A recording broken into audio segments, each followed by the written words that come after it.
welcome to the Fruit Snacks Podcast. I'm your host, Emily Wardrop from Drop the Word Life Coaching. I am the T1D Moms Coach. I'm here to help you manage your mental and emotional health while managing your child's diabetes. 2 of my 5 kiddos have been diagnosed, and so I'm very familiar with your struggles, and I don't know where I'd be without these life coaching tools and the gospel of Jesus Christ to get me through the day and night. Thank you for joining me as we journey towards feeling less scared, sad, and stressed, and start feeling more calm, confident, and connected. Let's get started. All right. Hello, T1D friends. So today we're going to talk about allowing versus resisting emotions. Last week, we talked about how to feel something on purpose. And this is a really fun tool that's nice, but it's kind of an awareness tool and an after the fact, how to get intentional in the future tool. But in the heat of the moment, you got to just feel your feels. Okay, so we're going to talk a little bit more about emotions today and the actual how-tos. Okay, so we're all about trying to be more calm, connected, and confident, and less sad, stressed, and scared, right? So we've got emotions that we don't like feeling. We've got emotions that we would like to feel. And last week, when we learned the coaching model, we found out that feelings actually come from our thoughts.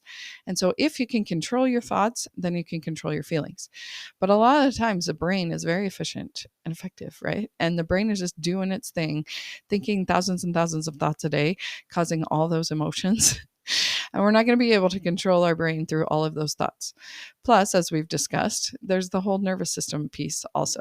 So before you're even conscious of thoughts, there's all sorts of subconscious things going on in your body. Thoughts, feelings, things that are out of our control. But the goal is to become in control of as much as we can and stop resisting the stuff that we can't. Okay. So basically, in the heat of the moment, you do feeling work. And then after the fact, you go back and do thought work and make a plan for how you would like to intentionally show up in the future. But your brain is going to get hijacked by your nervous system that's trying to keep you safe and doing its job, and it's all good. And so we have to work on that acceptance piece of what is without the judgment, right? Without making it a problem. So today we're going to talk about accepting instead of resisting, right? Allowing those emotions to be there. And then what that actually looks like, how to process an emotion, how to allow the emotions. Okay. So when I say that we're going to feel less scared, sad, stressed, all the things that we don't want to feel, we actually do need to accept that we are feeling them in order to move on and intentionally feel something else. Does that make sense? So as we talk about the AAA battery framework, we're getting awareness of our feelings and not just, shooting from the hip and throwing feelings around everywhere and not even knowing what we're feeling and just being a big hot mess, right? We're getting awareness of what's going on. Then we've got to get that acceptance piece in and just allow what's happening to happen without resisting it in order to get into alignment. Okay. So we're going to talk about that second piece, that allowing it. Once we've got awareness, we've got to accept it, allow it, let it do its thing. Okay. So if you feel sad, that's not a problem that we need to fix right away. Oh no, I'm feeling sad, or I'm feeling scared, or I'm feeling stressed, right? It's just, okay, I feel stressed right now. Breathe through it, process the emotion, allow it, accept it, and then we can move on with intentionality. But the body's going to do the body's thing. And the brain is very efficient. So as you've thought certain thoughts over and over, it becomes a pattern, it becomes habitual in your body. Your brain just directly goes to that thought and that feeling. So it takes a lot of intentional work to change. You can. The brain is malleable. We can rewire our brains and therefore rewire our feelings. And that's the work that we do in coaching, but it's not, flip a switch, one and done. It's a process. Okay. So let's talk about that process. So as we talk about how we have this goal of feeling different, we need to make sure that we're not resisting how we feel right now. So that's the point of this whole episode, is to say it's okay to feel however you're feeling. And I promise you, accepting the way you feel right now is the first step of changing how you feel right now. Okay. So if you find yourself being stressed out all day long, or worried or sad or scared, or any of the things that we're supposedly, calling negative emotions, things that we're trying to intentionally not feel, it's okay. I promise the first step is to be okay with how you're feeling and just breathe it through. So when we talk about processing an emotion, our brain thinks a thought and a vibration goes through our body. So we're feeling something in our body, and that's what we've started calling emotions or feelings, right? And so sometimes the brain gets hijacked and we go into fight or flight, and we can't really feel. We're in freeze or fight or flight or fawn mode, And so that's a different thing. But right now we're talking about like the feelings that we can find in our body that have come from thoughts in our minds. Okay. So if you think a thought like, I hate diabetes, how do you feel in your body? I feel fed up. Is that a feeling?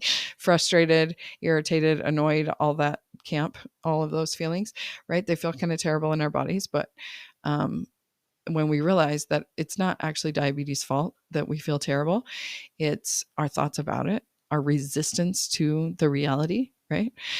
So we can be resisting our circumstance of the fact that our child has type 1 diabetes, or we can be resisting our emotions.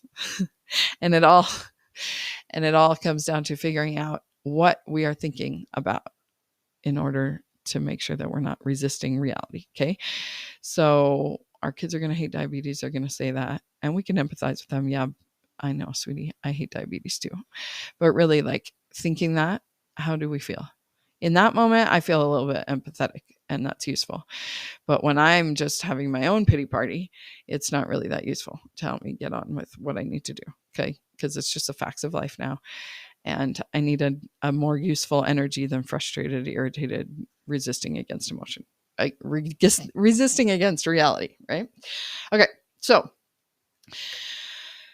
allowing an emotion, right? Not resisting against it. If you are feeling extra anxiety, you're resisting the primary emotion. Okay. There's secondary emotions that come when we resist our primary emotion. So we got to breathe through whatever we're feeling, and then we can go back and figure out, what are we feeling and what is that covering up? There's usually a more sensitive, more vulnerable, like scared, is a little bit more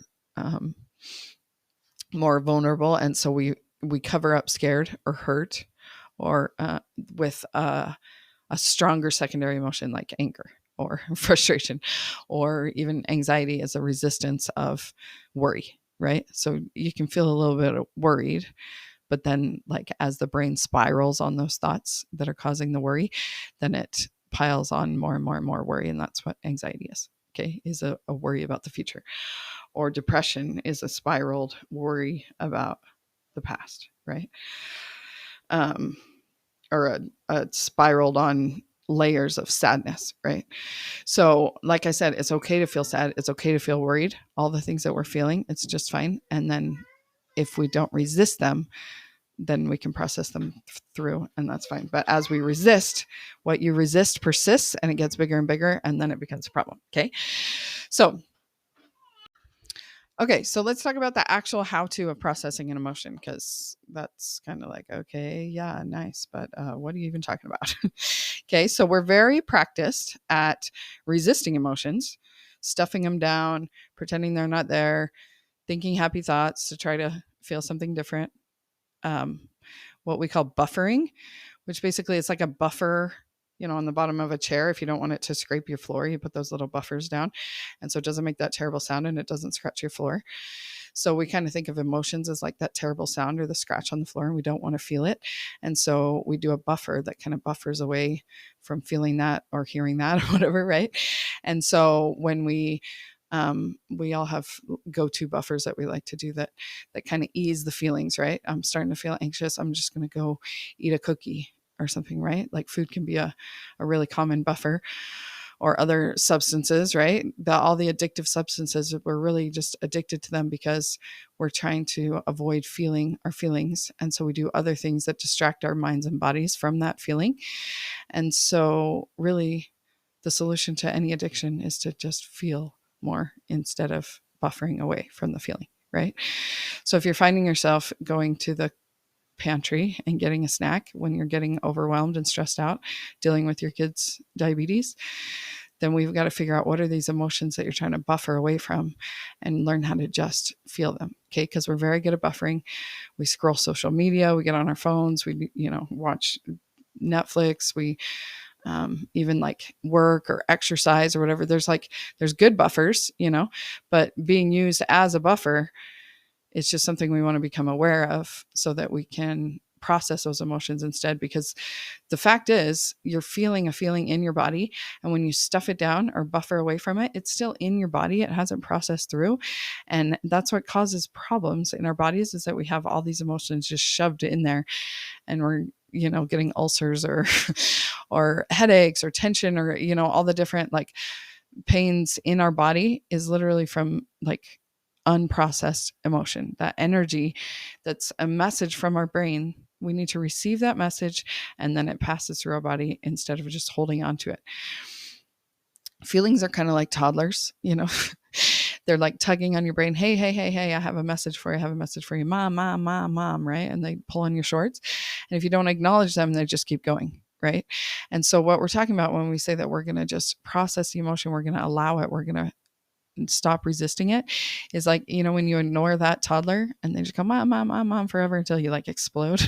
You're like, what? Right? But instead of the first couple tugs of mom, mom, if we're like, hey, what's up? What do you need? And receive the message, then it stops tugging, right?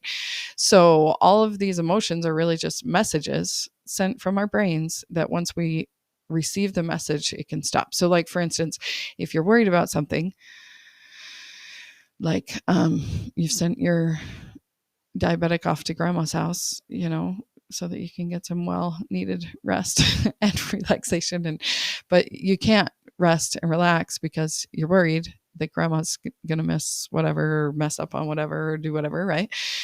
That worry is a legit message, like maybe you need to worry, like, did you teach grandma that thing that you're worried about? Maybe you need to call her a reminder, maybe something, and or it's just your brain on default, is used to worrying. And so you receive the message, okay, brain, yeah, I know you're worried that grandma's going to forget whatever, but we taught her that. We reviewed it right before we dropped off the babe. It's all good. Like, you acknowledge, just like you acknowledge your toddler pulling on your shorts, right? So you acknowledge the message that the brain is trying to send you, and physically process the emotion through your body. So there's the thought work, right? That your brain is sending a message, and then you can like actually think new thoughts, think thoughts of acknowledgement and allowance and acceptance. But you've also got to actually process it through your body, which is like breath work, like breathe it through, feel it in your body. So if we're the type that's very used to figuring out what's going on in our head, we're very in our heads. We know our thoughts. We're talking back to our thoughts. We're trying to manage our brains. As we move into this feeling work, we have sort of a transitionary stage of like trying to describe what's going on in our body, which is still a mental game. But I think of it as kind of the transition into actual feeling works. So a lot of coaches will have you, describe the feeling in your body. What does it feel like? What's the color? What's the temperature? Is it moving fast? Is it moving slow? Where is it actually in your body? So that's really, do you see how that's still kind of like a mental game? Because you're using your brain to describe what's going on in your body. And then after you do that long enough, you can actually get out of your head and into your body and just feel it. So when we talk about feeling your feelings, processing those emotions, you breathe, you get in your body and out of your brain. And it's really hard to do because we're very used to being in our brains. So it's a process, and it's, it's not a one and done, a quick fix. It's like, it's a practice, right? And so as we practice processing emotions, we're going to release more and more of them out of our bodies. And so you take deep breaths, you get into your body, you feel what it feels like, and you kind of lose it. you're trying to find in your body where you feel it's like tight in your chest, but all of a sudden it's not tight in your chest anymore because you've processed it through. Then if you go back to your brain thinks the thought that caused it in the first place, it'll come back up, right? And so there's the mind, body, thought work, feeling work. Does any of that make sense? If you want to work it out with me, it's a little bit awkward to describe on a podcast, but this is what we do in coaching, right? And so just one-on-one, you and me, we process your feelings, we get into your body, we figure out what's going on with your thoughts, all this jumble of messes, all the things that we do in coaching. And it's less of a mess when I have an actual specific, client. So that is how you process an emotion. You allow the emotions instead of resisting them. So when I say that we're going to try to feel less of those emotions, that's later. That's like the goal. But right now you are feeling what you're feeling and it's fine. It's okay. Has anyone told you that feelings are just meant to be felt? They're not an emergency that need to be fixed. It's just an emotion. It just needs to process through your body. It's okay. And it makes sense. There's no reason to beat yourself up for feeling any sort of way. So I just really wanted to make that clear, that as we continue to talk about feeling less sad, stressed, and scared, and feeling more calm, connected, and confident, because every podcast is going to pick one of those and talk more about, how to be connected with our type 1 diabetic kiddo, because I know that we're feeling that disconnect when we're having power struggles all the time, when it's just drama on top of drama. And so that is the goal. But in the meantime, we really need to understand that where we're at right now is not a problem. It's okay. Acceptance. Okay. Because as we get more awareness of what's going on, our first AAA battery, right? We get the awareness. We have to have that acceptance piece along with it in order to move on to alignment. Okay. So any of this makes sense? Is it all a jumbled mess? My friend Marco Polo yesterday pulled me back and was like, none of that made sense. I was like, yeah, okay. So welcome to my brain. And I promise when it's a two-way conversation, it makes a lot more sense. So if you're ready to put it together, if you want to do a free trial coaching, see what it's all about, you can sign up for a complimentary coaching session on my website, dropthewar.com/appointments. And we'll meet together on Zoom and get it all dialed into your specifics. It's a good time. Don't be scared. It's just me. It's fun. Also, of course, Tuesday mornings, we do T1D mom support group calls. So that could be just you and me too, if no one else hops on. But the idea is to get lots of people on there and we all support each other and we do whatever we need that day. We just replenish ourselves. We breathe, right? We're going to process some emotions. You can participate or not. You can just sit on there with the video off and muted and just enjoy half an hour to yourself, because we have got to fill our own cups, mamas, if we are going to be taking care constantly of these kiddos with their special needs. We have got to take care of our own needs too, right? So I'll see you on Zoom on Tuesday or at a time that works for both of us. You can find all that at dropthewar.com/T1D for the specific T1D mom content. Okay. Thanks for listening. If this has been useful, give it a 5-star rating so that more people can find it, and share it with all your other T1D mama friends so that we can continue to build this community. Okay. All right. Thanks so much. Talk to you next time. Bye.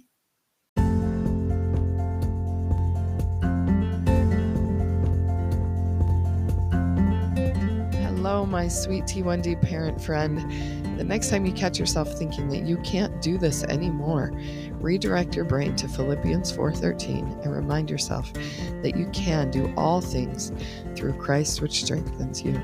As your life coach, I'm here to be a conduit to help you get your brain and body aligned in order for your spirit to clearly communicate with His Spirit to become your own diabetes parenting expert. Go to dropthewar.com/appointments for your complimentary coaching session, and let's do this thing.